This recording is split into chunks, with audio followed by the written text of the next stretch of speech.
बच्ची की सांस रुक गई है मैडम, डॉक्टर को बुलाइए जल्दी। बच्ची तो मर चुकी है। जी डॉक्टर, मुझे बाहर देखते ही लगा था। गले पर स्ट्रैंगुलेशन के निशान है। पुलिस को फोन करो तुरंत। ये कौन चाहिए?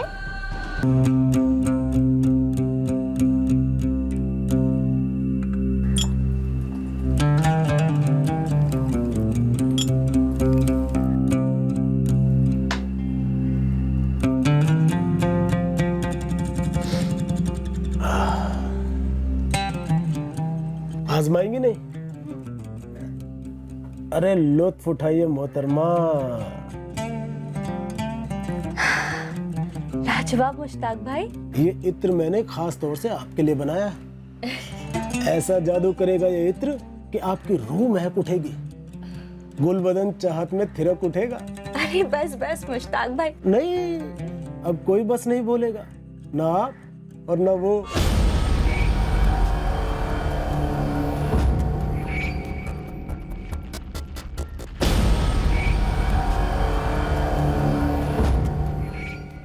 दुनिया में हर मर्ज की दवा है और उस दवा का नाम है मुश्ताक। जिंदगी में जब भी तकलीफ हो ना, बिना तकल्लुफ के मेरे पास आ जाना। बंदा बनाई खिदमत के लिए है। जी मुश्ताक भाई, आदाब। आदाब।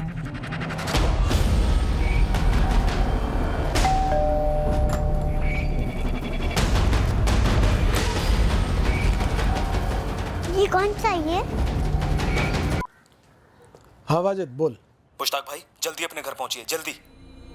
क्यों, क्या हुआ वाजिद? मुश्ताक भाई, आफरीन शायद बेहोश हो गई है, उसकी सांस नहीं चल रही है। किसी ने शायद हमला किया आपकी बेटी पर। हमला? आफरीन पर? क्या बक रहा है? हसीना कहाँ है? मुश्ताक भाई, हम सब आपके घर के बाहर इकट्ठा हुए हैं। इब्राहिम अभी रिक्शा लेने गया, आप जल्दी आइए। आफरीन, आफरीन, उठ ना, आफरीन आँख खोलना, आफरीन खोलना। हटी।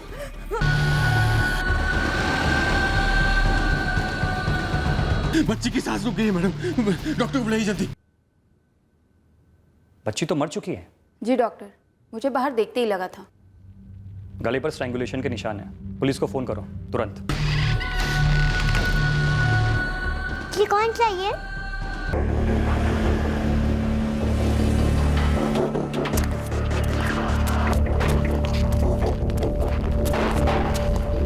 कौन था वो कमीना?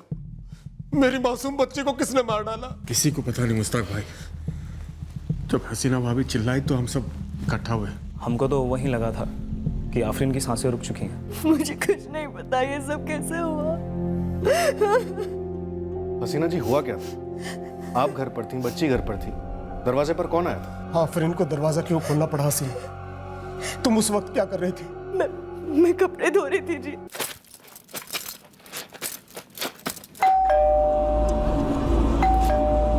अम्मी मैं देखती हूँ। जा। ना मैंने कुछ देखा ना मुझे कुछ सुनाई दिया, कुछ पता ही नहीं चला। कुछ देर बाद जब मैंने आफरीन को आवाज लगाई ये पता करने के लिए कि दरवाजे पे कौन आया है, वो जवाब ही नहीं दे रही थी। आफरीन, आफरीन कौन आया दरवाजे पे? आफरीन जवाब क्यों नहीं दे रही है? कौन आया है? ये लड़की भी ना।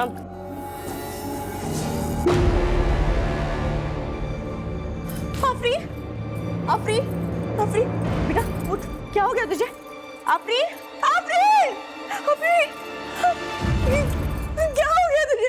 मैं चिल्लाती रही, लेकिन आफरीन एकदम खामोश थी, बेहोश। हसीना भाभी की आवाज़ से ही हम सब इकट्ठा हुए।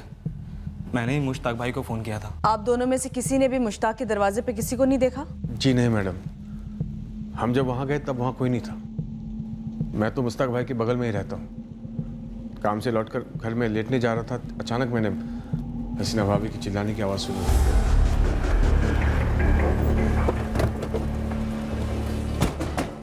साहब, ये है मुश्ताक भाई का घर। यहाँ मैडम, आफरीन यहीं गिरी हुई थी।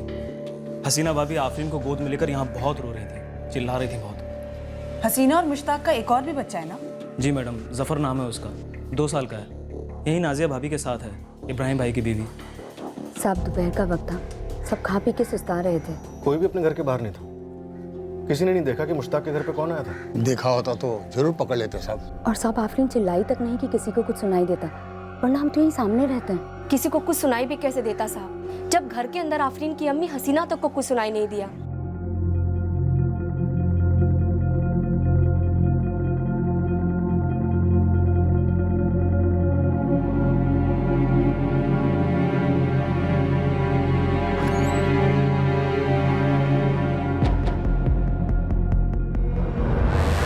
मौत गला घोटने से हुई थी। बच्ची का विंड पाइप पूरी तरह से चोक्ड हो चुका था। अभी तक जो पता चला उससे तो लग रहा है कि बच्ची आफरीन ने कोई शोर नहीं मचाया, क्योंकि बाथरूम में कपड़े धोती हुई इसकी माँ हसीना ने कुछ नहीं सुना, और ना ही मोहल्ले में किसी ने कुछ सुना और ना ही देखा। मैं डिटेल एनालिसिस के लिए बॉडी फॉरेंसिक टीम को भेज देता हूँ। सर लगता है आफरीन की माँ हसीना सच नहीं बोल रही है। क्यों, क्या गड़बड़ है? सर हसीना ने कहा था कि हादसे के वक्त वो बाथरूम में कपड़े धो रही थी। हाँ तो? बट सर बाथरूम में तो किसी भी तरह के कपड़े नहीं दिखे, ना मैले और ना ही धुले।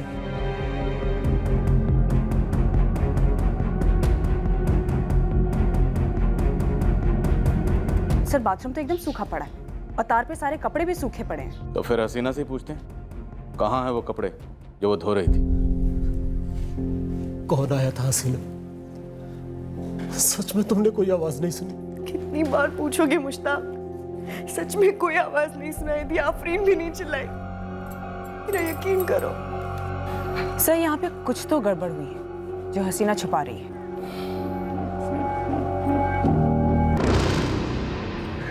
वो सीसीटीवी, यहाँ जो भी आया गया होगा, अगर आया था तो सीसीटीवी में जरूर कैप्चर हुआ होगा। वो तो इब्राहिम भाई का घर है साहब। जी वो सीसीटीवी मेरे शौहर ने लगवाया है। ये सीसीटीवी की रिकॉर्डिंग कहाँ रहेगी नाजिया? जी वो तो सोहेल के अब्बू को ही पता होगा। 8 साल की मासूम बच्ची आफरीन की मौत का केस अब सर के बल उलटने वाला था। सिर्फ हसीना के अविश्वसनीय बयान की वजह से नहीं, बल्कि इब्राहिम शेख के घर के बाहर लगे सीसीटीवी की वजह से भी, जिसने आफरीन की मौत के राज को और भी गहरा कर दिया।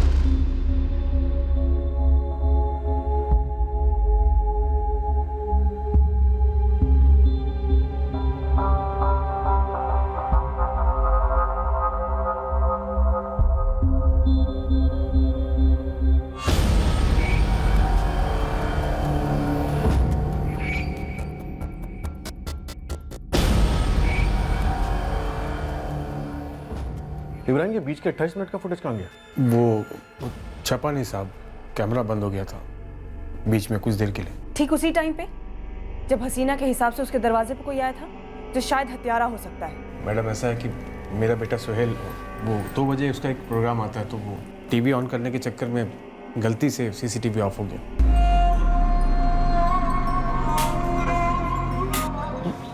मैडम सोहेल से अक्सर ऐसी गलती हो जाती है। जैसे ही हसीना भाभी चीखी तो आवाज़ सुनकर मैं बाहर आया तो देखा कि सीसीटीवी ऑफ हो गया। क्या हो गया तुझे?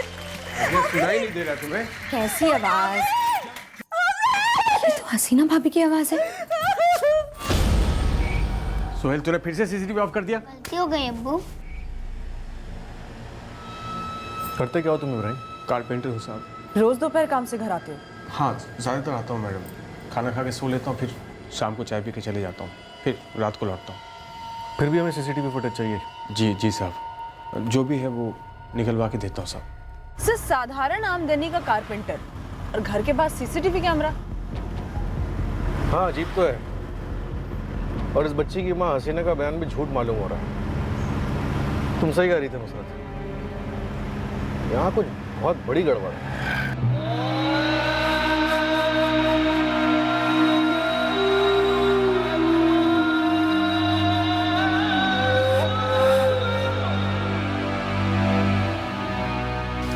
दुआओं का कुछ तो असर होता ही है। देखते हैं क्या असर होता है।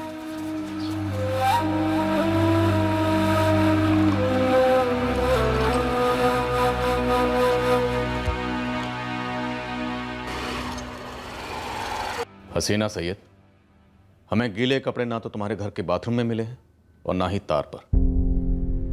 जब आफरीन का कत्ल हुआ तुम कपड़े नहीं धो रही थी। ये नाटक करना बंद करो हसीना। अब तक तुम हमसे सिर्फ झूठ बोलती आई हो। मैं सच बोल रही हूँ। क्या तुम कपड़े निचोड़कर, सुखाकर, सब कुछ साफ सुथरा करने के बाद अपनी बच्ची आफरीन को देखने गई थी? या फिर जानबूझकर आफरीन की आखिरी सांस लेने का इंतजार कर रही थी? उसके बाद चिल्ला चिल्ला कर मोहल्ले वालों को इकट्ठा किया। हसीना क्या नाटक लगा के रखा है ये? मैं कपड़े नहीं धो रही थी। तो क्या कर रही थी? कौन आया था दरवाजे पर? या कोई आया ही नहीं? बेल बजी ही नहीं। ये क्या बोल रहे हैं आप? कोई आया था, बेल बजी थी, आफरीन गई थी दरवाजा खोलने के लिए। तुम अब भी कहानी बना रही हो। हसीना सच बोलो, वरना इतना याद रखो कि जिस तरह से तुम झूठे कपड़े धो रही थी ना, वैसे हम तुम्हें धोकर सच सामने ला सकते हैं। मैं इस बार सच ही बोल रही हूँ। दरअसल मैं अंदर के कमरे में सो रही थी।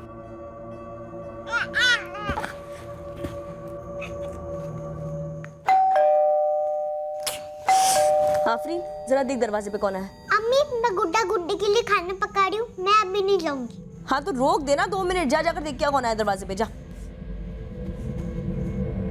मैं गहरी नींद में थी साहब। आफरीन को दरवाजा खोलने के लिए भेजकर फिर से सो गई थी।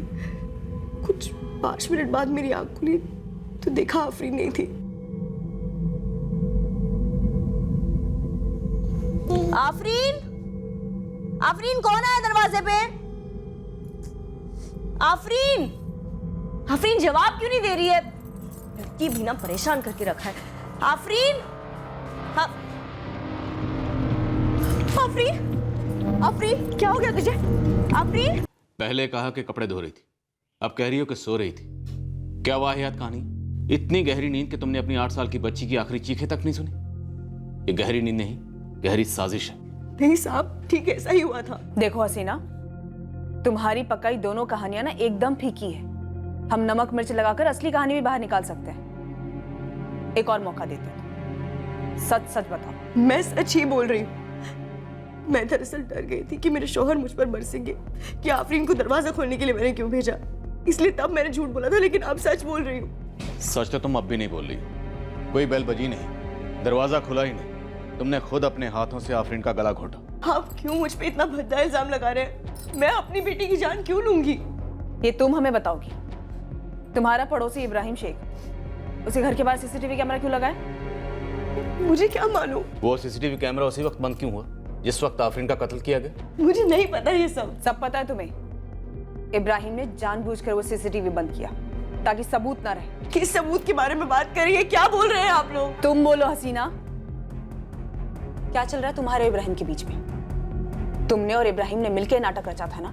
असल में तुम्हारे घर के बाहर कोई आया ही नहीं था। ये झूठ पकड़ा ना जाए इसीलिए सीसीटीवी कैमरा एंड टाइम पे बंद किया गया। क्या पकड़ा है तुम्हारे इब्राहिम के बीच में? कुछ नहीं, कुछ भी नहीं। पर आप लोग ख्याली खिचड़ी पका रहे हैं। रत्ती भर का लिहाज नहीं है कि आप एक माँ से बात करें जिसकी बेटी का भी कत्ल हुआ है। इस बात को समझते हैं आप लोग? मुझे भी ऐसा ही लग रहा है कि हसीना ने किया होगा। जब पुलिस वाले पूछताछ कर रहे थे हम लोगों को तभी बता देना चाहिए था। तो अभी बता देते हैं ना, मोहल्ले से बाहर कर देते हैं उस चुड़ैल हसीना को। और ये नाजिया के घर का क्या माजरा है? उसके शौहर इब्राहिम ने सीसीटीवी क्यों लगाया और वो ऐन वक्त पर बंद कैसे हो गया? सॉरी अम्मी। चुप, सॉरी के बच्चे। अगर किसी ने पूछा तो क्या बोलेगा? क्या बोलूं? आप ही बोलो। यही बोलना कि सीसीटीवी का स्विच तूने बंद किया था, समझा? कभी भी कोई भी तुझसे कुछ पूछे सिर्फ यही बोलना। जी अम्मी, लेकिन गलती से हो गया था, मुझे पता ही नहीं चला।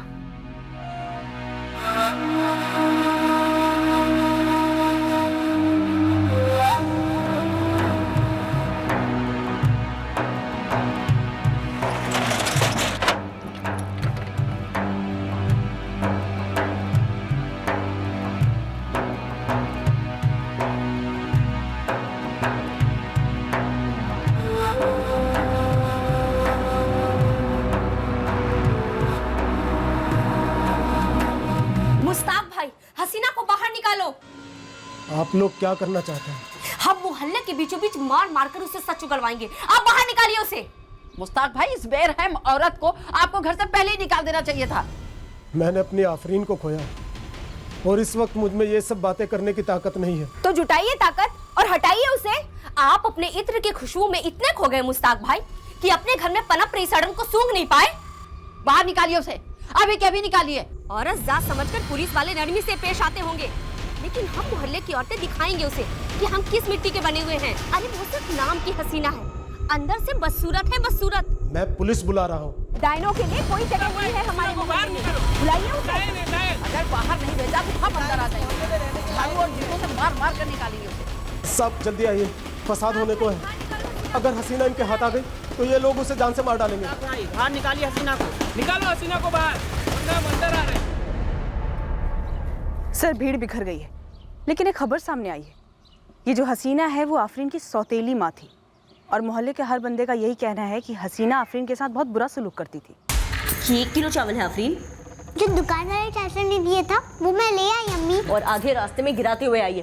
पैकेट फटाई दिखाई नहीं दिया, अंधी हो गई है क्या? तेरे अब्बू तेरे स्कूल पर इतने पैसे खर्च कर रहे हैं फेल होने के लिए। मुझे पढ़ाएंगे प्रोफेसर, पर फेल क्यों हुई हूं मैं? तो क्या इंतजार कर रही है फेल होने का?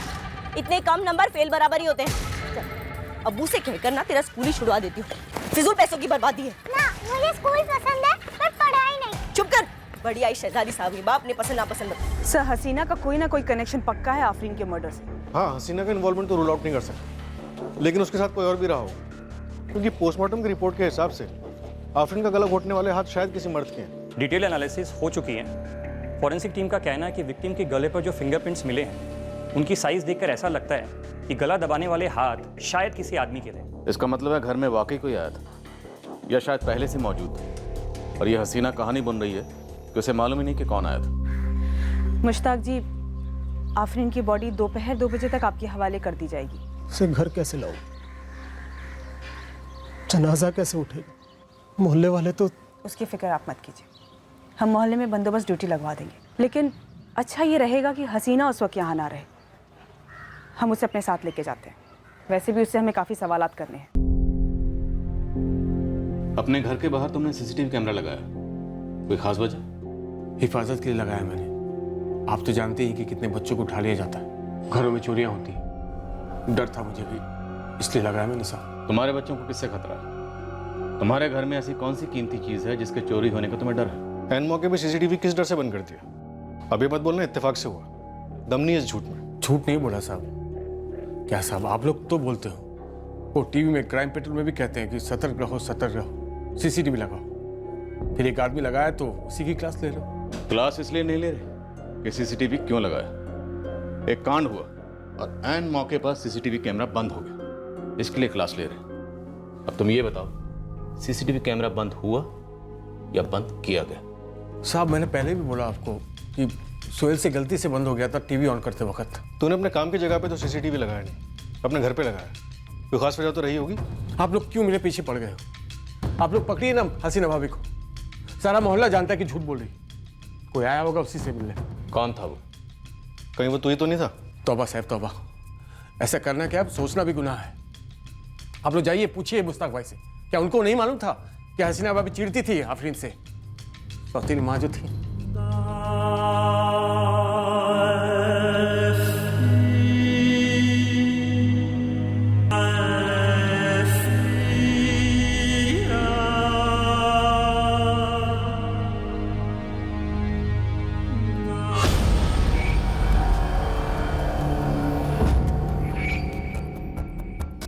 आफरीन मेरे पेट से नहीं जनी, इसलिए मोहल्ले वाले मुझे डायन और न जाने क्या क्या कह रहे हैं।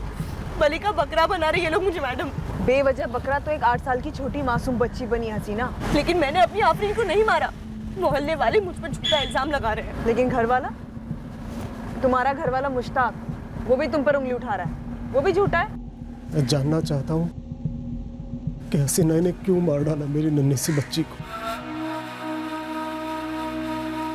हसीना को तोड़ तोड़ कर सब सच उगलवाया। मैं ही अंधा था जो अब तक अंधा बना रहा। नन्ही सी बच्ची मेरी परी बलि चढ़ गई हसीना की साजिश में।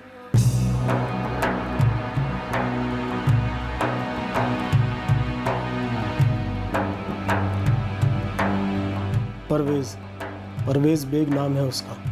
उसी के साथ मिलकर मेरी बीवी हसीना ने ये साजिश की है। कौन है ये परवेज बेग? कभी दोस्त हुआ करता था मेरा, लेकिन मैं ही मिला उसे पीठ में खंजर भोंकने के लिए। मुश्ताक जी जरा खुल के बताएंगे, इस परवेज बेग का आफरीन के मर्डर से क्या ताल्लुक है? आपकी बीवी से इसका क्या ताल्लुक है? और आपको क्या लगता है उस दिन ये खुद आपके घर आया था या फिर इसे बुलाया गया था? परवेज ही हसीना को मेरी जिंदगी में लेकर आया था 4 साल पहले, लेकिन तब मुझे पता नहीं था कि ये एक चाल थी।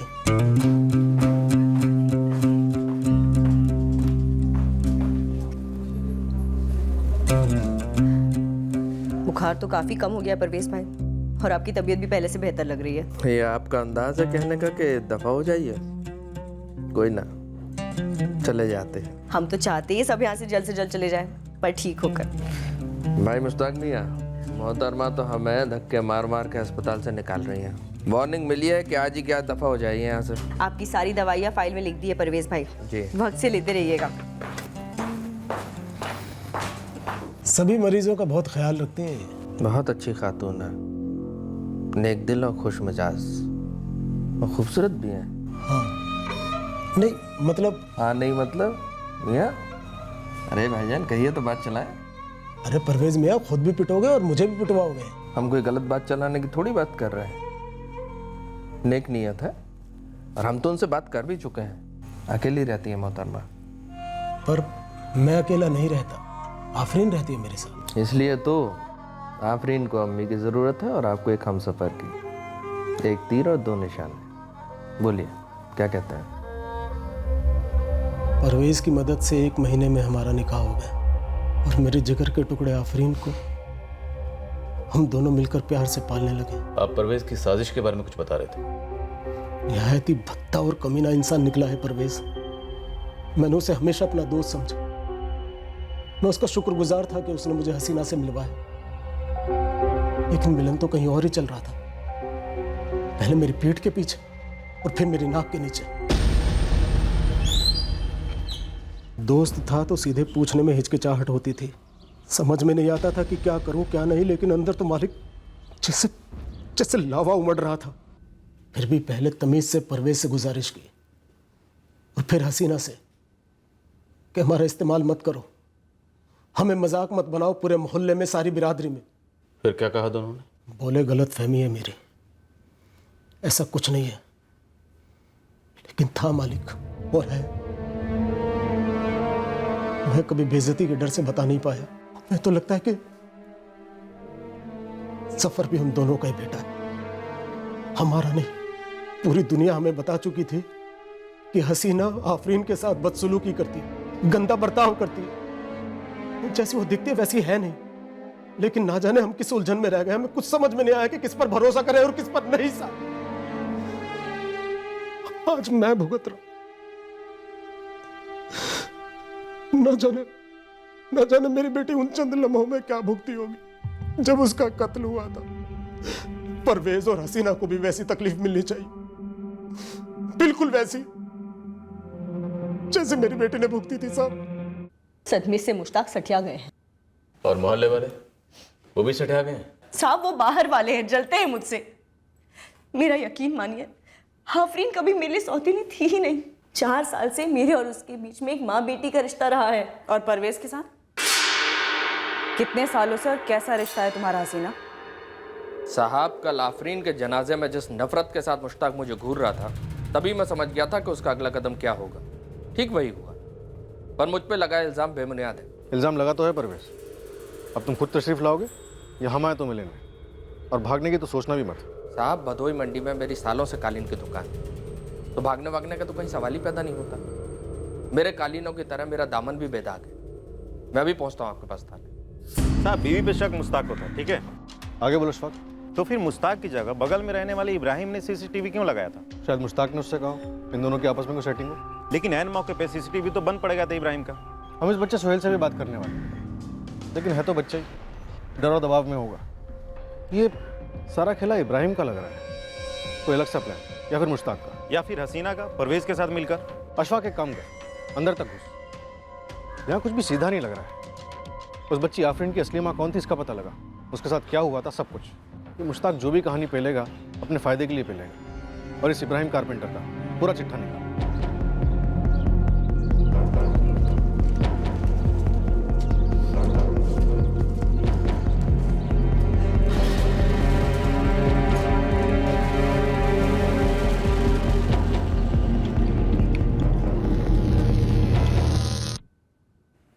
मेरा असली नाम हर्षा गुप्ता है। तो परवेज ने तुम्हें हसीना बनाया और तुमने मुश्ताक को फंसाया? जी नहीं, मेरी पहली शादी टूट चुकी थी, मैं अकेली थी। मुझे मुश्ताक अच्छा लगा, वो कमाता भी अच्छा था। परवेज को मैं परवेज भाई बोलती हूँ, भाई। उन्होंने बस हम दोनों को मिलवाया, बाकी सब कुछ हमारी मर्जी से ही हुआ है। मैं हर्षा से हसीना बनी, अपना नाम बदला, अपना धर्म बदला, मुश्ताक से निकाह किया। आफरीन को अपनी सगी बेटी से भी ज्यादा प्यार दिया, अपनी बेटी समझकर उसकी परवरिश की। हाँ, मोहल्ले की दूसरी औरतें तुम्हारी मिसालें देती हैं कि माँ हो तो हसीना जैसी। खाने मारना कितना आसान होता है ना मैडम। एक बच्ची मारी गई है जिसे तुम आए दिन थप्पड़ मारती थी, ये झूठ है? झूठ ये है कि आए दिन मारती थी। जब माँ सौतेली होती है ना, तो 4 साल में 6 बार भी हाथ उठाए ना तो आए दिन हो जाता है। हर किसी को सौतेला हाथ नजर आता है, माँ का हाथ किसी को नजर ही नहीं आता। आफरीन तुम्हारे और जफर के रास्ते में आ रही थी, ये भी झूठ है? पूरी तरह झूठ है। मुश्ताक तो जफर को इस दुनिया में आने ही नहीं दे रहा था।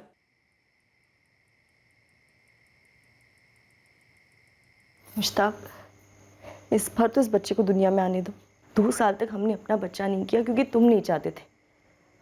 तुम्हें हमें भी लगता है कि मैं आफरीन को एक माँ का प्यार नहीं दे रही हूँ? तो क्या मैं तुम्हें प्यार नहीं दे रहा हूँ? दे रहा हूँ ना।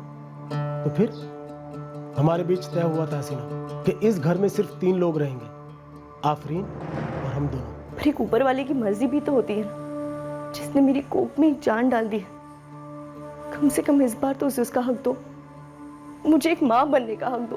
तुम्हारे आगे हाथ जोड़ती हूँ। मैं तुम्हारे हक के लिए आफरीन का हक कभी नहीं छीन सकता। ले लो, और मेरी ना का मतलब हमेशा ना ही होता है। मुश्ताक को लगता कि जफर उसका नहीं, परवेज का। हसीना उस दोपहर दरवाजे पे परवेज ही था ना, जैसे वो अनगिनत दोपहरों को आया करता था? नहीं, बिल्कुल नहीं। मुझे नहीं पता उस दोपहर को कौन आया था। और रही बात मुश्ताक की, तो हाँ, उसे लगता है मैंने उसे धोखा दिया, क्योंकि जफर के वक्त मैंने गोली नहीं ली, बच्चा नहीं गिरने दिया। तुमने ऐसा करने की हिम्मत कैसे की? मुझे एक बार माँ बनना है जी। लेकिन मुझे आफरीन के अलावा किसी का बाप नहीं बनना है। गिरा दो आज के आज। नहीं हो सकता, 3 महीने हो चुके हैं, मैं डॉक्टर को मिल चुकी हूँ, नहीं हो सकता। मेरे साथ धोखा हुआ है। तुमने क्या है हसीना? बच्चे को धोखा नहीं कहते जी, वो कभी आफरीन के रास्ते में नहीं आएगा, बल्कि आफरीन को एक भाई या बहन मिलेगी, और हमारे जाने के बाद दोनों एक दूसरे का ख्याल रखेंगे। मैं अपनी आफरीन के लिए इतना बनाकर छोड़ूंगा कि अपना ख्याल रखने के लिए उसे किसी की जरूरत नहीं पड़ेगी। और इस वक्त तुम मेरे बताए हुए डॉक्टर के पास चलोगी, देखते हैं वो क्या कहता है। लेकिन एक बात कान खोलकर सुन लो, ये बच्चा गिरे या ना गिरे, तुम मेरी नजरों में जरूर गिर चुकी हो हसीना। 2 साल से मुझसे एक दुश्मन की तरफ पेश आते रहे हैं मुश्ताक। एक ही रट लगी रहती है कि मेरे और परवेज भाई का चक्कर चल रहा है। और जफर साहब, मैं आपसे सच कह रही हूँ, मेरा और परवेज भाई का एक पाक रिश्ता है, भाई बहन वाला। जैसा कि मैंने आपसे पहले भी कहा सर, मुश्ताक का शक बिल्कुल बेबुनियाद है। झूठ बोल रहा है कि हर दोपहर में उसके घर जाता था, लेकिन ये सच है कि हसीना को जब भी तकलीफ होती थी या वो मुझसे मदद मांगती थी, मैं हाजिर हो जाता था, लेकिन सिर्फ एक भाई के नाते। मुश्ताक तो ये भी इल्ज़ाम लगा रहा है कि जफर दरअसल उसका। जानता हूँ सर, क्या कहे, गंद भरी पड़ी है मुश्ताक के दिमाग में। जफर उसका अपना खून है सर। ये सच है कि जफर को इस दुनिया में लाने में मेरा हाथ था, लेकिन उस गंदे तरीके से नहीं जैसे वो मुश्ताक सोचता है। तुम खुद अपने आप को मां बनने से रोक रही हो हसीना। क्या मतलब परवेज भाई? देखो, हर बारी जब तुम पेट से होती हो, सबसे पहले मुश्ताक को बताती हो, और उसके बाद वो बच्चा गिराने वाली दवाई तुम्हें देता है, सही है ना? तो बोलो ही मत ना कि पेट से हो। देखो, इस बारी जब महीना नहीं आएगा तो उसको कुछ बताना ही मत। नहीं परवेज भाई, मुश्ताक बुरा मानेंगे, बहुत बिगड़ेंगे मुझ पर। तो इस वक्त भी तो तुम कोई बहुत खुश नहीं हो ना। देखो, बच्चा चाहिए तो इसके अलावा और कोई रास्ता नहीं है। मसला तुम्हारा है, हल भी तुम्ही को ढूंढना होगा। सर, किसी जोड़े के निजी मामलों में दखल देना किसे पसंद आता है? बहन मानता हूं हसीना को, इसलिए सलाह दी थी। बाकी मेरी अपनी निजी जिंदगी है, शादी है जिसमें मैं बहुत खुश हूँ। आफरीन की मौत से सबसे ज्यादा फायदा किसका है परवेज? अगर आपको लगता हसीना को, तो गलत सोच रहे हैं आप। मुश्ताक को इतना सीधा आदमी समझते हैं? अगर आफरीन को मारकर जफर और हसीना को सब कुछ इतनी आसानी से मिल जाता, तो आफरीन की अपनी सगी मां लुबना यूं ही छोड़ देती मुश्ताक को। आफरीन की मां लुबना कहाँ है इस वक्त? नहीं जानता साहब, क्योंकि मुश्ताक और लुबना जब साथ में रहते थे तब मेरी मुश्ताक से दोस्ती नहीं हुई। लेकिन एक बात कह सकता हूँ, मुश्ताक उन आदमियों में से तो कतई नहीं है जो किसी एक औरत की बेवफाई से पूरी तरह पिघल जाता। जब मैं सोच रही हूँ तो मुझे ऐसा लग रहा है ऐसा भी तो हो सकता है कि आफरीन को इसलिए मार डाला ताकि सारा इल्जाम मुझ पे आ जाए और मैं रास्ते से हटा दी जाऊं। क्यों? तुम किसके रास्ते का कांटा हो हसीना? साहब, मुश्ताक मुझसे नफरत करता है। पर वो अपनी बेटी से प्यार करता था। तुम्हें रास्ते से हटाने के लिए वो अपनी सगी बेटी की जान क्यों ले गया? साहब, मुश्ताक के लिए मैंने अपना धन बदला, उसके घर को संभाला, बेटी संभाली, उसकी शकी मिजाज को झेला, पर हुआ क्या? उसने मेरी बात पर बिल्कुल एतबार नहीं किया। उल्टा दूसरों की तरह उसने सीधा सीधा मुझ पर उंगली उठाई। मौका तुमने खुद दिया। झूठ से शुरुआत करके उंगली उठाने का न्योता तुमने खुद दिया हसीना। साहब, मैंने वो झूठ डर के मारे बोला था, किसी साजिश के मारे नहीं। साजिश हुई जरूर है साहब, पर वो मेरे खिलाफ हुई है। तुम अब भी इशारा मुश्ताक की तरफ ही कर रही हो। देखिए साहब, अगर इब्राहिम के घर के बाहर आप जो बोल रहे हैं वो कैमरा लगा हुआ है, वो ऐन वक्त पे बंद नहीं होता तो अब तक दूध का दूध पानी का पानी हो चुका होता। लेकिन मेरी बदकिस्मती कि ऐसा नहीं हुआ। उल्टा आप लोगों को शक हो गया कि मेरा इब्राहिम के साथ चक्कर चल रहा है, और यहाँ मुश्ताक को लग रहा है मेरा परवेज भाई के साथ चक्कर चल रहा है। आप लोगों ने कैसी औरत समझ रखा है मुझे? साहब, यहाँ एक गणेश यादव किराना वाला, उसकी दुकान पर सीसीटीवी है और वो कभी बंद नहीं रखता। 18 अक्टूबर की दोपहर को भी चालू था। मुश्ताक के घर की रेंज में? एक गली छोड़ के, लेकिन एकदम सही जगह पर है। इसके सामने डेड एंड है। इधर एक ही गली है जो मुश्ताक के घर की तरफ जाती है। मुश्ताक के घर जाने वाला या वहाँ से आने वाला हर एक शख्स इस सीसीटीवी में कैद होगा ही होगा। साहब, मेरे जहन में नहीं आया कि मेरे कैमरे में खूनी आया होगा। कैसे कैसे जहन में नहीं आया? सीसीटीवी लगवाया क्यों? टूपी से क्या? नहीं है, ऐसा नहीं है साहब। ऐसा नहीं है, वैसा नहीं है, छोड़। और 18 अक्टूबर की सीसीटीवी की फुटेज निकाल कर दे मुझे, दोपहर 1 बजे से 3 बजे के बीच की।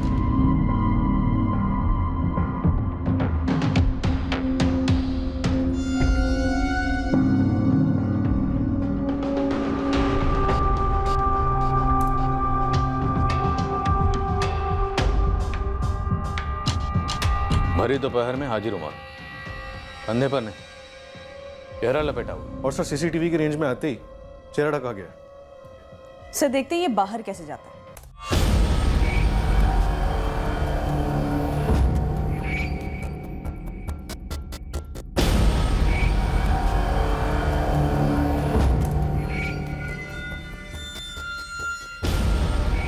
बंदा चालाक है, पक्का जानता होगा कि यहाँ सीसीटीवी कैमरा लगा हुआ, इसलिए मुंह नहीं पीठ दिखाकर भागा। सर, इब्राहिम का सीसीटीवी में पीठ दिखाने की कोई गुंजाइश ही नहीं। उसके मुताबिक उसके बेटे ने ये इब्राहिम भी शायद इस साजिश में शामिल है। पीठ से सिर्फ हाइट का अंदाजा लगाया जा सकता है। ये शख्स कौन है, यकीन से कुछ भी कहना मुश्किल है। बट सर, एक बात तो तय है, ये शख्स जो भी है, ये हसीना या मुश्ताक या फिर दोनों के जान पहचान का है। मोहल्ले में पहले आता जाता होगा, मुश्ताक के घर आया होगा, शायद इसी बस्ती का हो। इस मिस्टर एक्स को हम अपना मेन सस्पेक्ट मानकर चलते हैं। अब इतना तो क्लियर है कि 18 तारीख की दोपहर को मुश्ताक के घर पर कोई आया था। मतलब हसीना झूठ नहीं बोल रही। सर, हो सकता है हसीना आधा सच बोल रही, हो सकता है उसी ने किसी को बुलाया। या सर, ये भी हो सकता है कि मुश्ताक ने किसी को भेजा हो।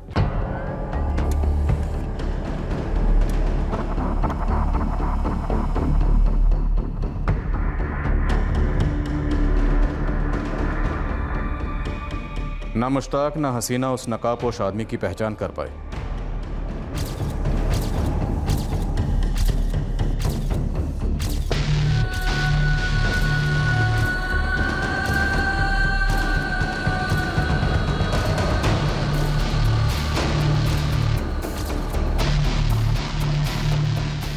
मुश्ताक, परवेज, इब्राहिम, केस से जुड़े हुए सभी आदमियों की ऊंचाई नापी गई।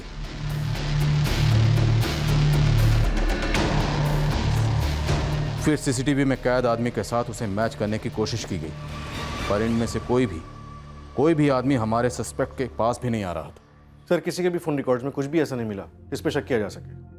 18 अक्टूबर की दोपहर को किसी भी नंबर की लोकेशन हाशिम नगर नहीं थी। सर, आफरीन का कत्ल एक सोची समझी साजिश थी। आफरीन का दरवाजा खोलना और एंड टाइम पे इब्राहिम का सीसीटीवी ऑफ हो जाना। सर, एक नकाबपोश शख्स का एक किराने वाले के सीसीटीवी के बारे में जानकारी होना, ये सब कुछ सिर्फ इत्तेफाक नहीं हो सकता सर। अगर हम ये मान भी लें कि ये इत्तेफाक नहीं बल्कि एक साजिश है, तो भी हमें अभी तक मुश्ताक, हसीना, परवेज, इब्राहिम का इस साजिश से कोई कनेक्शन नहीं मिला। कुछ नहीं मिला सर। क्यों नहीं मिला? क्या वाकई में कोई कनेक्शन है नहीं, हमें नहीं मिला?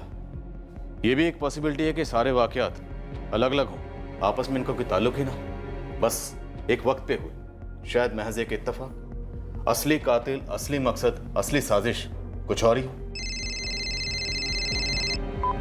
हाँ अशफाक बोल। साहब ये मुश्ताक और हसीना के काफी रायते फैले हुए हैं, किलो के हिसाब से, मिलों तक। कहाँ तक? हसीना का बनारस तक और ये मुश्ताक का जौनपुर तक। साहब ये हसीना का पहला पति अभिषेक सिंह बनारस में रहता है। 6 साल पहले जब हसीना ने अभिषेक को छोड़ दिया था तो बहुत खुनस में था।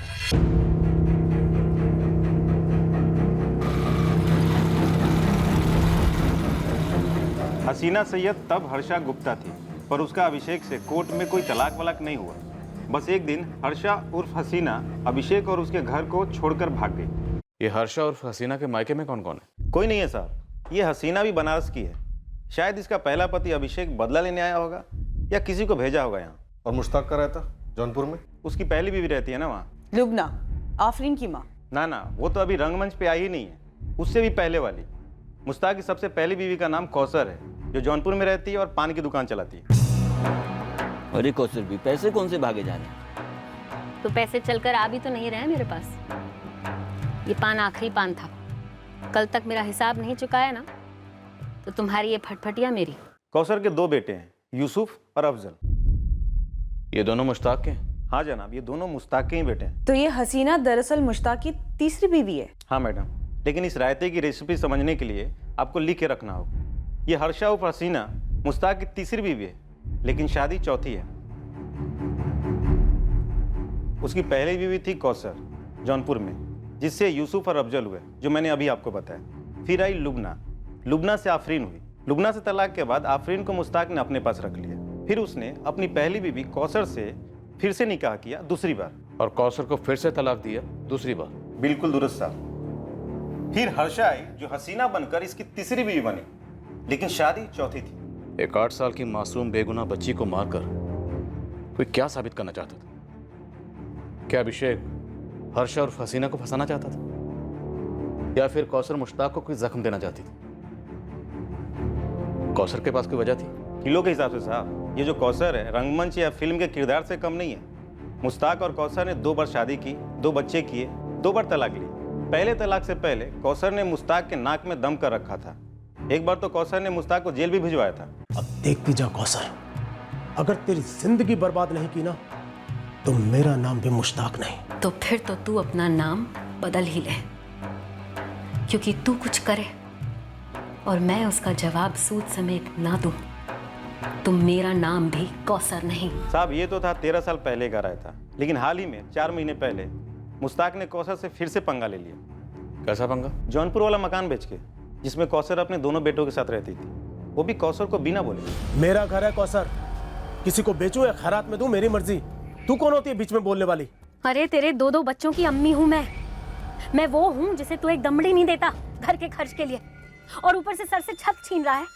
अब तू देख मैं तेरे से क्या छीनती हूँ। बर्बाद कर दूंगी तुझे, पागल कुत्ते की तरह घूमेगा। ऐसी हालत ना की ना मैंने तो मेरा नाम भी कौसर नहीं। तो ये है पूरे फैले हुए रायते की हिस्ट्री साहब। इस मर्डर में कौसर और मुश्ताक के दोनों बेटे यूसुफ और अफजल भी शामिल हो सकते हैं। इन लोगों के आपस में मिले, फैले और खट्टे पड़े रायते की वजह से एक 8 साल की मासूम बेगुनाह बच्ची की जान चली गई। सर आफरीन मुश्ताक की कमजोरी थी, उसकी दुखती रग थी। कहीं ऐसा तो नहीं कि मुश्ताक को ठेस पहुंचाने के लिए आफरीन की जान ले ली गई हो? ये ठेस मुश्ताक को ही पहुंचानी थी, या फिर हसीना को, जिस पर बुरी सौतेली मां होने का ठप्पा पहले से लग चुका था? या फिर क्या ये सारा कुछ एक साजिश थी, एक चाल थी इन्हीं दोनों की, जिसका मकसद अभी सामने नहीं आया था? हम इस केस में अब भी अंधेरे में हाथ पैर मार रहे थे, और हाँ, तहकीकात के नए एंगल्स भी खुल रहे थे। अभी भी एक ऐसी औरत थी जिस तक पहुंचना बेहद जरूरी था, पर हम पहुंचे नहीं थे।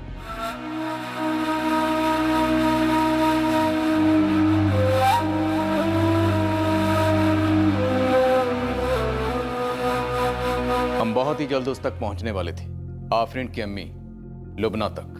जब इस 8 साल की मासूम बच्ची के कत्ल की वजह हमारे सामने आई, हम सबके होश उड़ गए। कल रात हम पेश करेंगे इस केस का दूसरा और आखिरी भाग, और पता करेंगे उस अतीत का जिसमें किसी ने ऐसी करतूतें की, ऐसे जहरीले बीज बोए, जिसकी कीमत वर्तमान में 8 साल की मासूम आफरीन को चुकानी पड़ी। अपनी नन्ही सी जान देकर। जय हिंद।